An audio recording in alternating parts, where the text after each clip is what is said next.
Okay, today's lesson will be on the chain rule. The chain rule is an interesting, we would call it a derivative process that can be used in several situations, but the main thing that occurs is when you have a composition of 2 or 3 functions, this is a time that we will want to use the chain rule.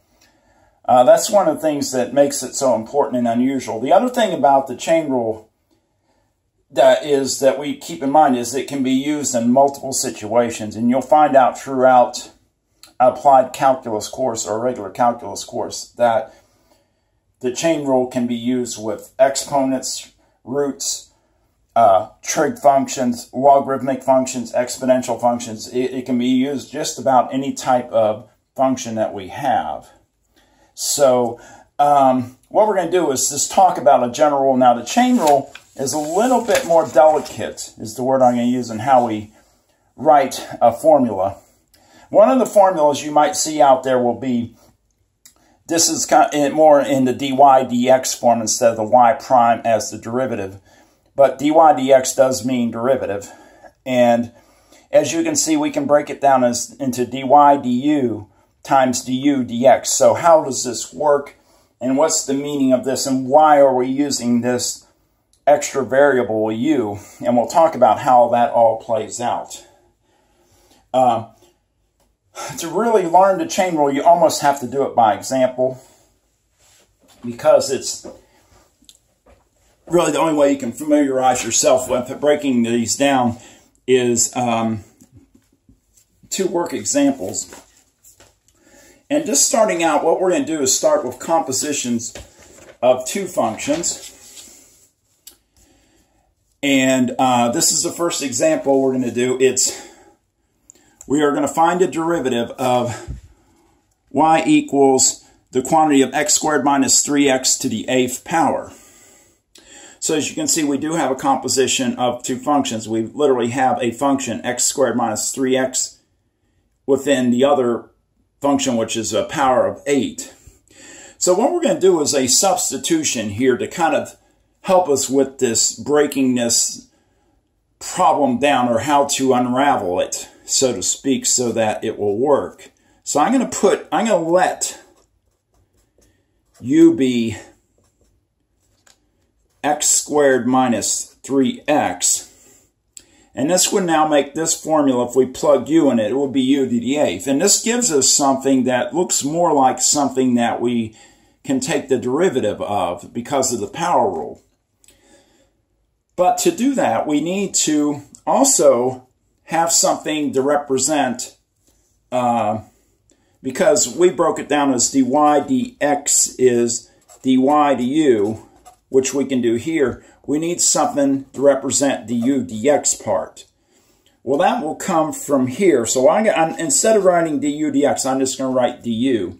And du is going to be the derivative of u with respect to x. So if we would do that by power rule, it would be 2x minus 3. If you take 2 times the front, take away 1 from the exponent, and the same here, 1 times 3 will be negative 3, and this will become x to the 0. So it's just going to be 2x minus 3. And from here on out, I probably am going to just do the power rule in one step, assuming that most of you have that mastered. If you don't, please go back to the section, the video on 3.1 that explains the power rule, or go back to the book or notes, or maybe even another website that would explain it. But if I think from here on out, I'm probably going to assume that you guys have the power rule down. So if that's not completely clear, then you need to probably go to some sources and get some help somewhere to try to get you straight on that. Recall that I do have a video on that, and that's section 3.1. But in any event, what I'm going to do is take the derivative of y, which is y prime, and this is, basically set up naturally for the power rule. This would be 8u to the 7th by power rule. That's dy du. And then we're going to times by du, the derivative of the inside. And what I'm going to do now is just plug back in. And this will give me 8 times x squared minus 3x to the 7th times 2x minus 3, and I will put parentheses around because I'm multiplying by a whole quantity. In terms of simplifying, you really can't break this down to the 7th. That's going to be a massive amount of work. But what you can do, because these two terms can be distributed, you can distribute the 8, which would give you 16x minus 24 times x squared minus 3x to the 7th.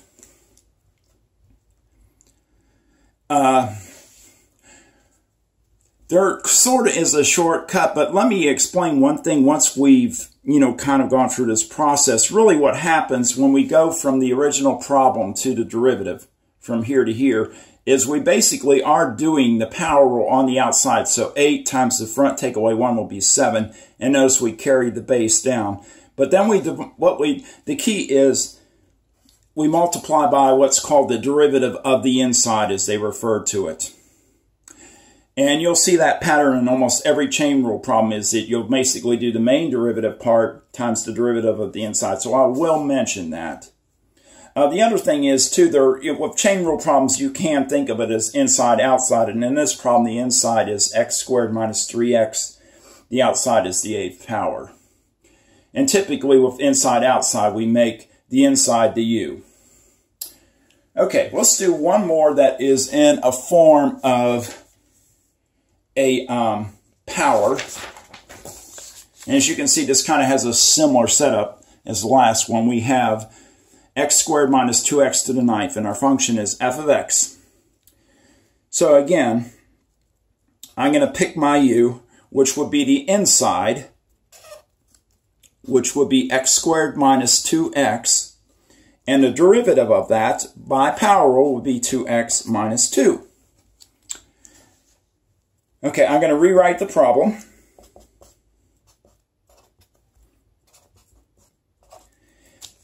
So if we now plug in u, we would have u to the 9th.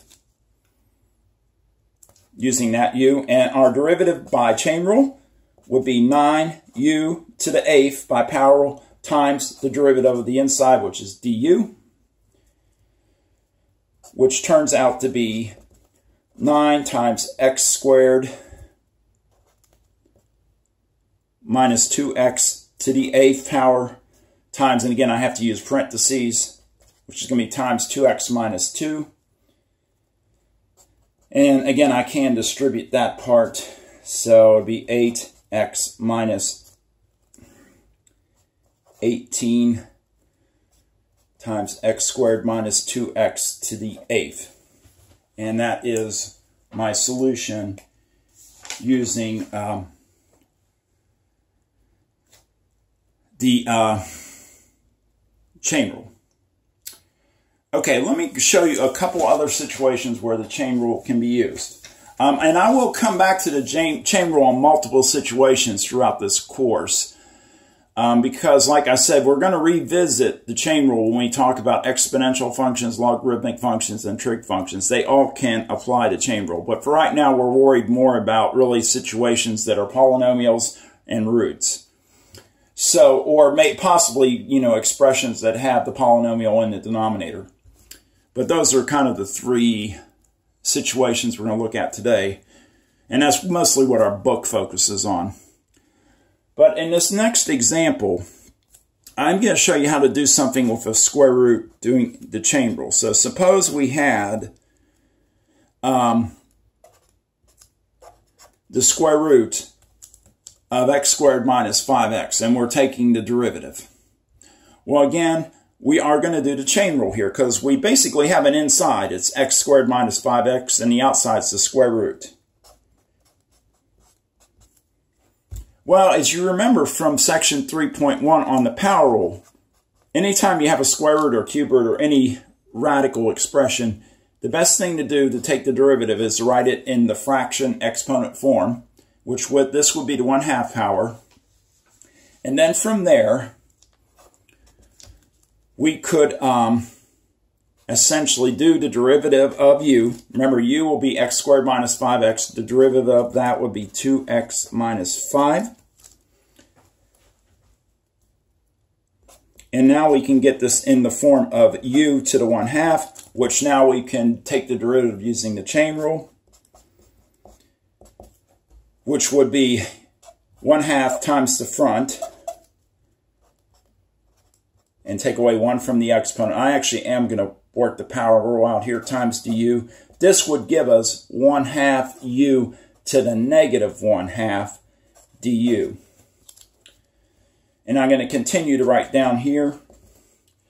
This now would be, I'm just going to make one big expression out of it. It would be 1 times du on top, 1 and du. And then the 2 and the u to the 1/2 would, of course, go down in the bottom because it's a negative exponent. And I'm building one fraction. Say this is 1/2. I'm just making it all one fraction. So the du would go on top with the 1. The u would go down with the 2 in the denominator because it's a negative exponent. And then I'm going to switch back now. So du over 2 times square root du. And actually, I could have plugged in u on that step. I just waited till this step. I am going to actually plug in back in u. So u would be, du would be 2x minus 5. And then u, of course, is x squared minus 5x. So that's how you would do when it is in a radical form.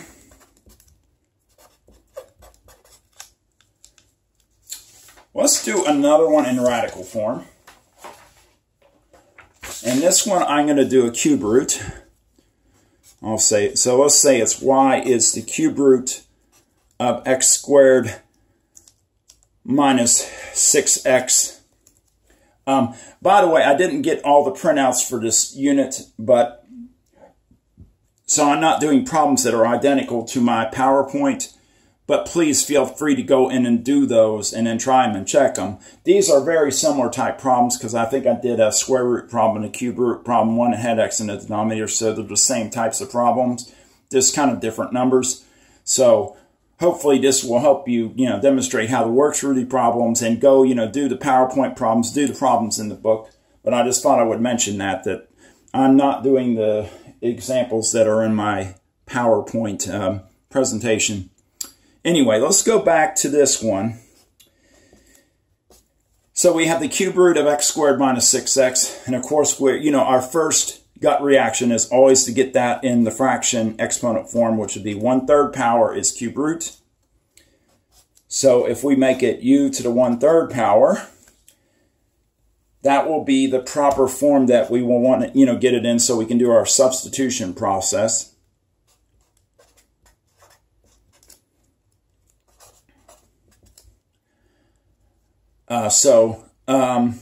Again, du here, is if your u is x squared minus 6x, your dx is, or your du, excuse me, is 2x minus 6. And again, our u is the inside. In this situation, it would be x squared minus 6x.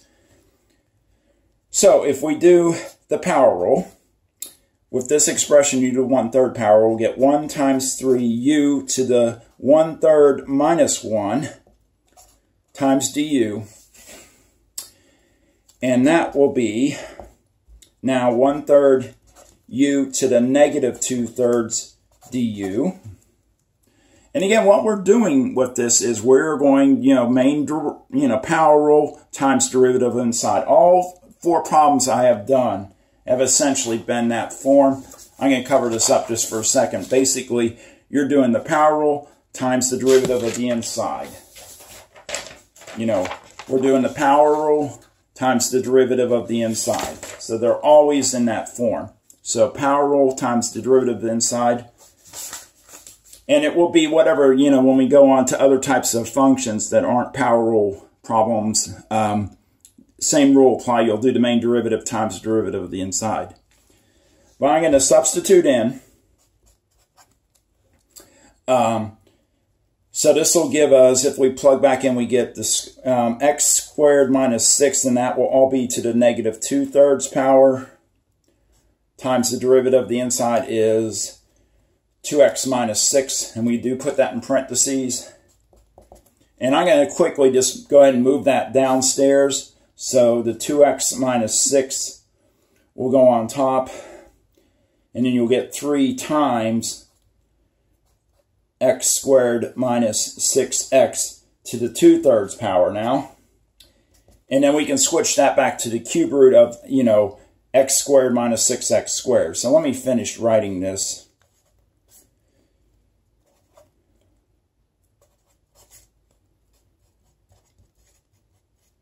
Hopefully that's legible enough. That is 2/3 and that's squared. This marker may be too thick to write with. I may switch out here on the last problem.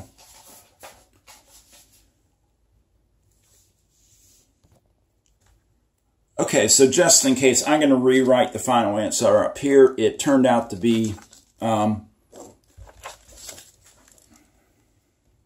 2x minus 6 over 3 times the cube root of the quantity x squared minus 6x squared. So that should be a 2 right there. Okay. All right, I want to do one more problem where we have, I mentioned having x in the denominator. And this, again, is a chain rule problem. So,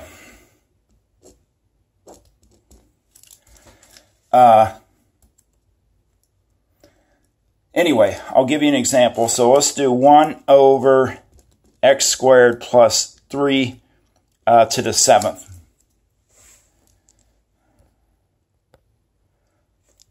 Guess one of this, I think that the problem I have is that the, let me zoom in a little bit. The markers I like better because you can see better, but sometimes it's hard to read the numbers. But anyway, we'll see how this goes. This one I'm going to do ink, see if it's going to be more legible. Anyway, what I'm going to do is make this, of course, think back to the power rule. What do you do when the expression's in the denominator? Well, we bring it up, and it's going to be a negative power of 7. So it'll be x squared plus 3 to the negative 7th. And, of course, I will make that u to the negative 7th, where u is x squared plus 3. Again, we're still using u to represent the inside part. And this is basically just what we call a substitution process. That all it is. Is you're doing a main substitution of u, and then you're applying the chain rule. Anyway, so I'm going to go ahead and find du, which is just 2x by power rule.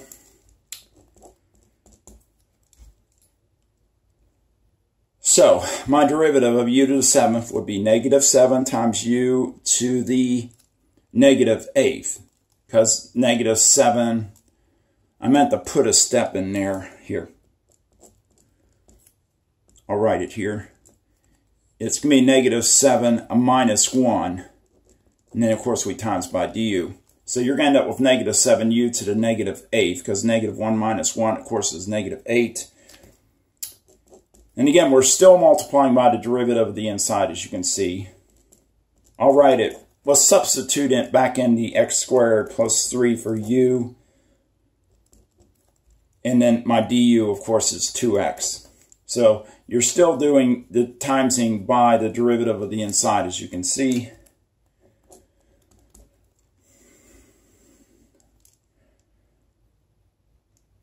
So let's simplify this a little bit. We can actually take, again, this downstairs and, make it a positive exponent.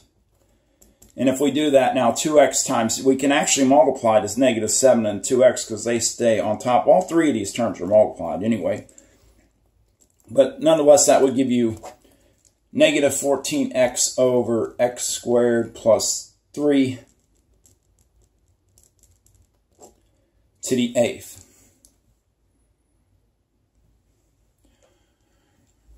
Okay, so that was a summary of how to do the chain rule with, again, kind of a polynomial to a power, and then we just talked about how we can use the chain rule with roots and square roots. And then lastly, what if you have a polynomial expression to a power in the denominator? How do you apply the chain rule? Well, you basically make it negative.